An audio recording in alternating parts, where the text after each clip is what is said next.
Uma Thomas എം.എൽ.എയുടെ നില മെച്ചപ്പെട്ടതായി ഡോക്ടർമാർ. ശ്വാസകോശത്തിൽ വെള്ളക്കെട്ടുണ്ടെങ്കിലും 70% സ്വയം ശ്വാസമെടുക്കുന്നുണ്ട്.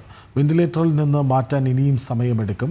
ചികിത്സ തുടരാൻ ഡോക്ടർമാരുടെ നിർദ്ദേശം. വിവരങ്ങളുമായി ബീനാറാണി ഒപ്പം ചേരുന്നു. ബീനാറാണി, ഡോക്ടർമാർ എന്താണ് പറഞ്ഞത്? കൃഷ്ണരാജ്, 3 ദിവസമായി ആശുപത്രിയിൽ തുടരുന്ന ഉമാ തോമസ് എം.എൽ.എയുടെ നില ഇന്നലത്തേതിലും കുറച്ചുകൂടി മെച്ചപ്പെട്ടിട്ടുണ്ടെന്നാണ് ഇന്നത്തെ മെഡിക്കൽ ബോർഡ് യോഗത്തിന് ശേഷം ഡോക്ടർമാർ അറിയിച്ചത്. എന്നാൽ വെന്റിലേറ്റർ മാറ്റാൻ ഇനിയും സമയമെടുക്കും.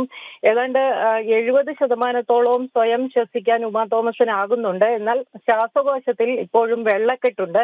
അത് കുറച്ചുകൊണ്ടുവരാനുള്ള ചില ചികിത്സകളാണ് ഇപ്പോൾ നടക്കുന്നത്.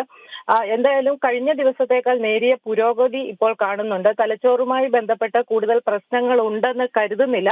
കാരണം അവർ പ്രതികരിക്കുന്നുണ്ട്, സംസാരിക്കുമ്പോൾ തിരിച്ച് സംസാരിക്കാൻ ശ്രമിക്കുന്നുണ്ട്.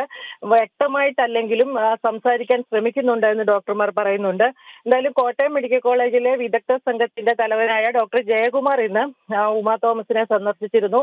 അവരുടെ ആരോഗ്യ നിലയിലുള്ള പുരോഗതി വിലയിരുത്തിയിട്ടുണ്ട്. ഒപ്പം തന്നെ നിലവിലുള്ള ചികിത്സാ രീതി തുടരാനാണ് അദ്ദേഹം നിർദ്ദേശിച്ചിട്ടുള്ളത്. എന്തായാലും കഴിഞ്ഞ ദിവസത്തിനേക്കാൾ നില മെച്ചപ്പെട്ടിട്ടുണ്ട് എന്ന് തന്നെയാണ് ഡോക്ടർമാർ പറയുന്നത്. അതേസമയം ശ്വാസകോശത്തിലെ ഈ വെള്ളക്കെട്ടും മറ്റു പ്രശ്നങ്ങളും നിലവിൽ തുടരുന്നതിനാൽ അപകടനില തരണം ചെയ്തു എന്ന് പറയാൻ ഡോക്ടർമാർക്കാകുന്നില്ല. മറിച്ച് ചികിത്സ തുടരുകയാണ്, ശുഭപ്രതീക്ഷയാണുള്ളത് എന്ന് മാത്രമാണ് ഡോക്ടർമാർ വ്യക്തമാക്കുന്നത്.